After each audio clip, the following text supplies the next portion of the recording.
Hey guys, welcome back. Andrew here with Ambient Endeavors, and today we're continuing the conversation about amps.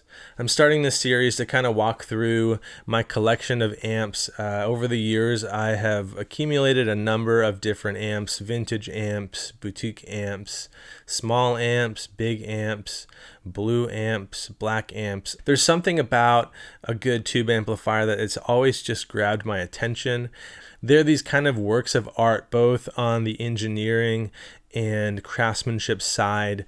A lot of them stand out to me because of the aesthetics that the builder chose to present them in. And then, of course, the sounds that come from these amps are unique, captivating, dynamic, all sorts of different reasons to love tube amps, in my opinion. So we're going to walk through some of them from my collection here. From what I know about you guys as my audience and from my interactions over on Instagram, I think a number of you will hopefully resonate with the specific models we go through here. Some of the ones in the collection I think have been chosen and brought in for specific reasons because of the context I like to play in. I think we're kind of in similar contexts and similar situations, and so hopefully this is a good resource for you, especially when it comes to some of the vintage amps or some of the harder to find boutique amps.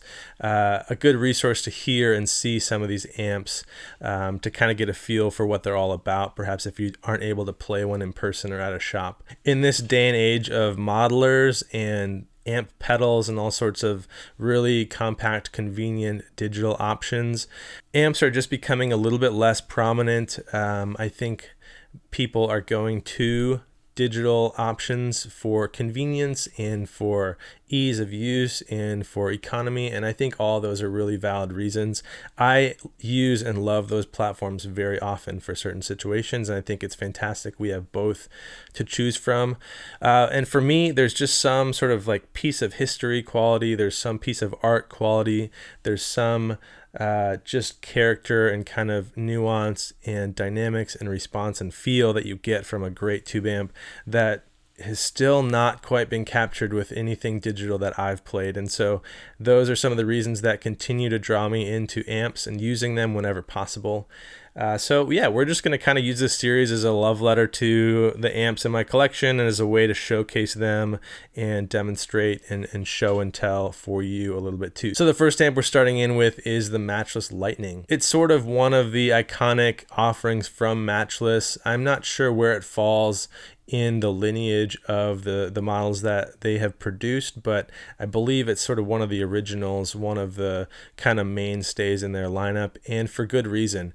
In my opinion, it's sort of a hot-rodded AC15, and right off the bat, it has me sold on that because I'm a huge AC15 fan. I really love the Vox circuits. I love what they bring in the upper mids and the sort of chimey, sparkly textures you get with them. And so Matchless's kind of refinement and extrapolation on that AC15 circuit in the Lightning is a really, really cool one to experience. I ended up finding one of these really cool small box 1x12 Lightning combos in what I think is just a really cool shower curtain gray Tolex. I don't think it's available anymore. I was hunting down one of these in the turquoise Tolexes, and they ran out of that Tolex, I think, forever, pretty recently. So they're just beautiful amps, as you can see. They have the cool backlit control plates and logos and that sort of thing. And then, of course, they sound fantastic. So but we're going to talk about this amp and just hear some of the sounds, some of the reasons why I love it, some of the really special attributes of the Lightning. Throughout this video, I'm going to share some sounds in different tonal ranges with different guitars.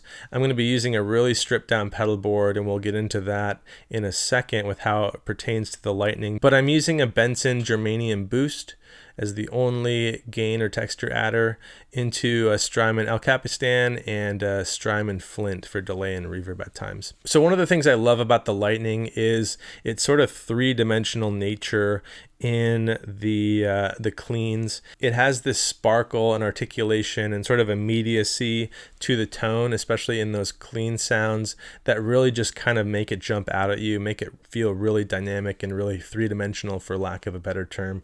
And so that's what really draws me to a lot of the Matchless amps in general, and the Lightning exhibits that as well.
The interesting thing that I find with the Lightning is that you really don't have to add much to it to really get it cooking. As I mentioned, we're just using a Benson boost to kind of hit the front end a little bit harder when we want, and the availability for that rich overdrive, that rich breakup just from your amps tubes is really present in the Lightning. You can utilize the volume and master volume to kind of find that sweet spot for that overdrive and that crunch. It works great for thick rhythm sounds. It works great for those like focused mid, upper mid push leads.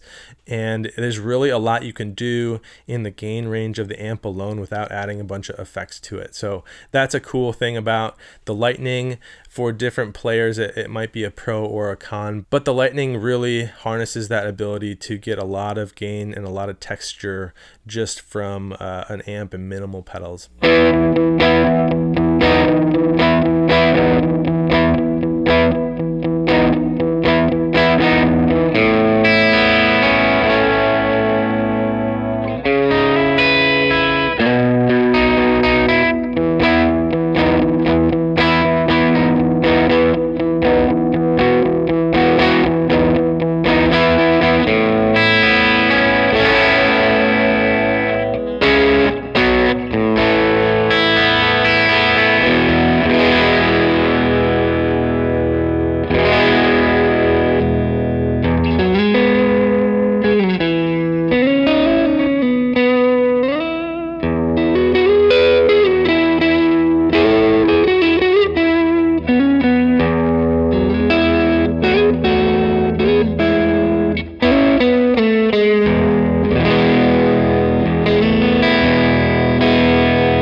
The other beautiful thing about the Lightning is its range. As you've seen from the clips prior, you can get some really sparkly clean tones, you can get some rich overdriven tube breakup tones, and the EQ is pretty dynamic. Some Vox circuits that I've played end up feeling pretty rolled off in terms of the low end, where you kind of lose some of that bottom end for the sake of the upper mids and the sparkly top end.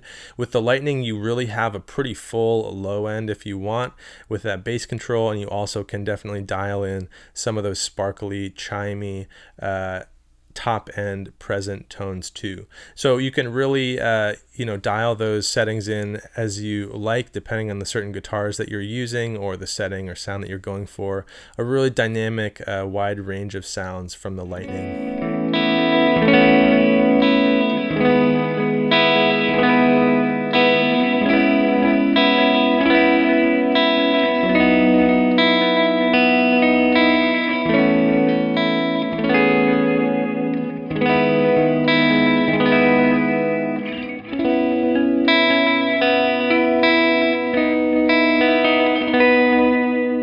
So there it is, that's the Matchless Lightning. This one is in a small box 112 combo with one of the Matchless ceramic speakers in it. They're fantastic amps. There's a reason why a ton of touring pros and studio guys love this amp for different reasons. And it's definitely worth checking out. If you're able to play one at a shop, if you have a buddy or have a way to plug one in and turn one on, especially if you've never played a Matchless before, this is a really cool entry point, and it might just get you hooked on that Matchless sound.